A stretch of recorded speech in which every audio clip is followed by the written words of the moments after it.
நம்மால் முடியும். பல்லாவரம் ஏரி ஒரு காலத்தில் இப்பகுதியின் முக்கிய நீர் ஆதாரமாக இருந்திருக்கிறது. பல்லாவரத்தின் சுற்றுச்சூழல் அமைப்பில் ஒரு முக்கிய அங்கமாக இருக்கும் இந்த ஏரி அப்பகுதியில் உள்ள நீர்நிலைகள் மற்றும் உயிரினங்களுக்கு வாழ்வாதாரமாக இருக்கிறது. தற்போதைய சூழலில் பல்லாவரம் ஏரி நகர்ப்புற வளர்ச்சி மற்றும் ஆக்கிரமிப்புகளால் சுருங்கிவிட்டது.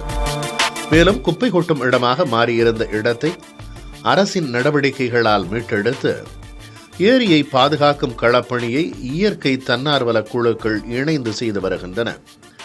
இன்றைய காலகட்டத்தில் நீர்நிலைகளில் குப்பைகளை கூட்டுவதையும் பிளாஸ்டிக் கழிவுகள் சேர்வதையும் தடுப்பது என்பது சவாலாகவே இருக்கிறது.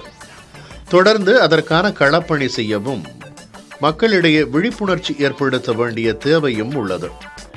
அதை முன்னிட்டு பல்லாவரம் ஏரியை மாசில்லாமல் பாதுகாக்கும் பொருட்டு எக்ஸ்னோரா இன்டர்நேஷனல் அமைப்பு, கோனே நிறுவனம் மற்றும் புதிய தலைமுறை அறக்கட்டளையின் நம்மால் முடியும் குழுவும் இணைந்து விழிப்புணர்ச்சி நிகழ்ச்சியை நடத்தின.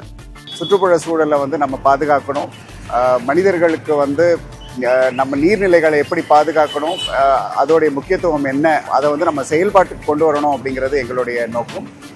கிட்டத்தட்ட இன்னைக்கு ஒரு எங்கள் கம்பெனிலேருந்து ஒரு 100 பேர் இங்கே வாலண்டியரிங் ஒர்க் பண்ணிட்டு இருக்காங்க. 100க்கும் மேற்பட்ட தன்னார்வலர்கள் கலந்து கொண்ட இந்த நிகழ்ச்சியில் சுற்றுச்சுவர் பகுதியில் நீர்நிலைகளை பாதுகாக்கும் விதமாகவும் குப்பை கொட்டுவதை தடுக்கும் விதமாகவும் விழிப்புணர்வு ஓவியங்கள் வரையும் களப்பணி நடத்தப்பட்டது. இந்த இடம் பார்த்தீங்கன்னா ஒரு 6 மாதத்துக்கு முன்னாடி ரொம்ப மோசமான நிலையில் இருந்துச்சு. எல்லாருமே இங்கே குப்பை கொட்டுறதும் தங்களுடைய கழிவுகள் எல்லாம் இங்கே தான் கொட்டுறதுமா இருந்துச்சு. தாம்பரம் மாநகராட்சி அவங்க ஒரு நல்ல சுவரை எழுப்பி கொடுத்தாங்க. எக்ஸ்னோரா நிறுவனம் அதை சுத்தப்படுத்தி எங்களுக்கு இதை அழகுபடுத்துறதுக்கு ஒரு வாய்ப்பை கொடுத்துருக்குறாங்க. தன்னார்வலர்கள் குழுக்களாக பிரிந்து நீர்நிலை பற்றிய விழிப்புணர்ச்சியை கருப்பொருளாக கொண்டு ஓவியங்களை வரைந்தனர். ஆல்ரெடி நாங்கள் இந்த பல்லாவரம் ஏரி கிளீன் பண்ணுறதுக்கான முக்கிய அந்த குப்பைகள் அகற்றுவதற்கு ஏற்கனவே எங்களுடைய பங்களிப்பு இருந்திருக்குது. அதையும் தாண்டி இப்பொழுது ஓவியம் வரைவது. ஸோ சுற்றுப்புற சூழலை காப்பாற்றுற இந்த ஒரு பணியில் நாங்கள்லாம் இருக்கோம் அப்படிங்கிறது எங்களுக்கு ஒரு பெருமை. இன்றைக்கி இங்கே வரும்போது ஃபஸ்ட்டு ரொம்ப எக்ஸைட்டடாக இருந்தது, என்ன பண்ண போகிறோம் என்ன செய்ய போகிறோம்னு தெரியல. பட் இங்கே இருக்கிறவங்க இந்த தொண்டாளர்கள் எல்லாரும் எங்களுக்கு சொல்லி கொடுத்து இந்த மாதிரி பண்ணணும் அப்படின்னு சொல்லும் போது நிஜமாவே இதில் நாங்கள் பண்ணது எங்களுக்கு ரொம்ப சந்தோஷமாக இருக்குது. குரூப் ஆஃப் வாலண்டியர்ஸ் பண்ணும்போதே ஓகே இது மாதிரி இனிஷியேட்டிவ் பண்ணாங்கன்னு தெரியுது. இதை பார்க்கும்போது இங்கே இருக்கக்கூடிய பேர்ட்ஸை பார்க்கும்போது இது okay we have to save nature, இங்கே ஒரு ஏரி இருக்குது அதை காப்பாற்றணும் அப்படிங்கிற ஒரு இனிஷியேட்டிவ் இல்லைன்னா ஒரு அவேர்னஸ் மக்களுக்கு தெரியும்னு நான் நினைக்கிறேன். பட் இந்த ஆர்ட் என்விரான்மெண்ட்டை பொறுத்த வரைக்கும் பீப்புளோடைய mind set change totally, youngsters elders வரைக்கும். இது எப்படி நான் இதை பார்க்கும்போது ஒரு பிக்சர், ஓகே இந்த பிக்சர் பார்க்கும்போது என்னுடைய total I connect with nature.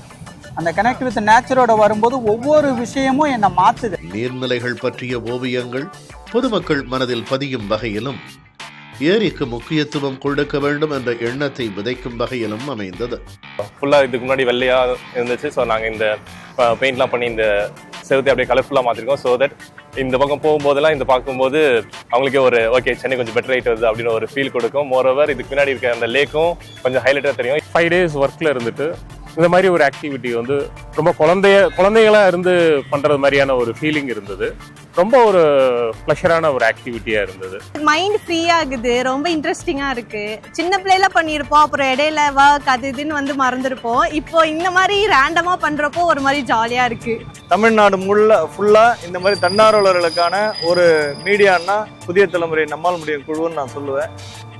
நம்மால் முடியும் குழு மூலயமா நிறைய அமைப்புகள் உருவாகியிருக்காங்க, ஒன்றிணைஞ்சிருக்காங்க. அதே போல் மக்களுக்கு ஒரு விழிப்புணர்வை கொண்டு போய் சேர்த்துருக்காங்க. நம்மால் முடியும் குழுவை கொண்டுள்ள புதிய தலைமுறைக்கு மிகப்பெரிய வாழ்த்துக்களும் நன்றிகளும்.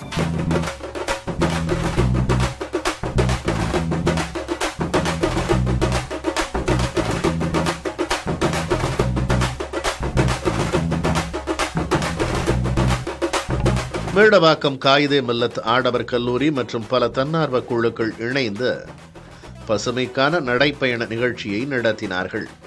பள்ளி மற்றும் கல்லூரி மாணவர்கள் இதில் கலந்து கொண்டனர்.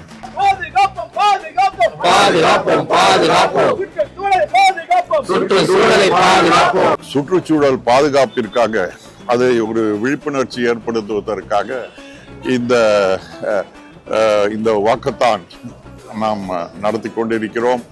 கண்ணியத்திற்குரிய காகிதம் இல்லத்தவர்கள் அந்த சுற்றுச்சூழல் பாதுகாப்பில் மிக மிக அக்கறை கொண்டவர்கள். சுத்தமான காற்று, பசுமையான பூமி, பிளாஸ்டிக் பயன்பாட்டை தவிர்த்தல், ஆரோக்கியமான சூழ்நிலையை பாதுகாத்தல் போன்ற கருத்துக்களை மக்களிடையே கொண்டு செல்லும் நோக்கில் இந்த பசுமை நடைப்பயணம் அமைந்தது. இயற்கை தந்த வரத்தை பாதுகாக்க வேண்டியது நம்முடைய கடமை. நமக்கு மட்டுமல்லாமல் நமக்கு பின்னால் வரக்கூடிய மாணாக்கர்களுக்கும் இதை விழிப்புணர்வு ஏற்படுத்த வேண்டும் என்கின்ற காரணத்தினால் இந்த வாக்கத்தான் நிகழ்ச்சி நடைபெறுகின்றது.